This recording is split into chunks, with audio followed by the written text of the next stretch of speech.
আমাদের Korean sheet মাস্কের shipment চলে এসেছে। এই পুরো বস্তায় এত এত শীট মাস্ক ছিল, আমি এটা তুলতেই পারছিলাম না। অনেক ভারী, অলমোস্ট 8-9 কেজি তো হবে। তো লেটস আনপ্যাক। এটা আনপ্যাকিং করতেও আমার এত ঝামেলা পোহাইতে হয়েছে, কারণ আমি ভিডিও করতেছিলাম, এর জন্য একা একা করলে কিছু হইতো না। আর ইদানিং দেখতেছি তোমরা প্যাকিং ভিডিও থেকে আনবক্সিং ভিডিও অনেক বেশি পছন্দ করো, দ্যাটস ওয়াই দেওয়া। এই যে এই ফ্লেভার গুলোর শীট মাস্ক এসেছে আমাদের কোরিয়ান, যেটা আরো আছে ভিতরে। আমি একটা একটা করে সব নিউ আইটেমস গুলো দেখাচ্ছি। এখানে একটা রিং বক্স ছিল, এটারও অনেকগুলো কালার এসেছে, অনেক রিজনেবল প্রাইস তোমরা আমাদের পেজে পেয়ে যাবে। এন্ড অলসো যারা গিফট করতে চাও তারা কিন্তু এরকম বক্সে রিং গিফট করতে পারো, অনেক বেশি প্রিটি লাগবে এরকম বক্সে রিং গিফট করলে। দেন দেখি এই ইয়েলো কালার বক্সটাতে কি দিয়েছে। আমি আসলে কি অর্ডার করছি আমি ভুলেই গেছি, পরে মিলিয়ে আর কি দেখা লাগবে। এখানে আমাদের আগের আইটেম সি বাটারফ্লাই এর কি চেইন গুলো ছিল, অলসো লিপস্টিক, আর সাথে অ্যাপ্লিকেটরটাও তোমরা পেয়ে যাবে। এই কোরিয়ান শীট মাস্ক গুলো কিন্তু ইন টোটাল 10 থেকে 12টা ফ্লেভার মেবি আসছে। Rice, strawberry, goat milk, cherry, then আরো কয়েকটা ফ্লেভার। তোমরা পেজে ইনবক্স করলে ডিটেলস ফ্লেভার গুলোর পিকচার পেয়ে যাবে। রিং বক্স গুলোর রেড কালারও আসছে,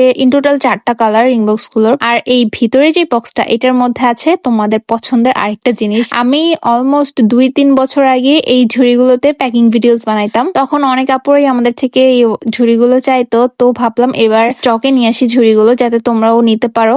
এগুলো কিন্তু যে কোনো জায়গায় অর্গানাইজার হিসেবে খুব ভালো কাজ করে। পর table or kitchen or dressing table সব জায়গার মধ্যে তোমরা এই ঝুড়িগুলোতে বিভিন্ন আইটেম অর্গানাইজ করে রাখতে পারবা। 2টা ডিজাইন আসছে আর কালারও 2টা, অনেক cute cute, handy, quality full. Also তোমরা এগুলো অনেকদিন ইউজ করতে পারবে। আমার আগের যে ঝুড়িগুলো, ওগুলো আমি এখনো ইউজ করি। সবগুলো ডিজাইন আমি এই ভিডিওতে আর ওপেন করে দেখাচ্ছি না, তোমরা পেজে ইনবক্স করিও বা আপকামিং ভিডিওস গুলো চেক করিও। এই যে এটা হচ্ছে আরেকটা ডিজাইন রাউন্ড শেপের মধ্যে, আর আগেরটা হচ্ছে স্কোয়ার। এখানে সবকিছু আনপ্যাকিং করতে ভিডিওটা অনেক লং হয়ে যাবে, আমি এটা সেকেন্ড পার্ট দিব।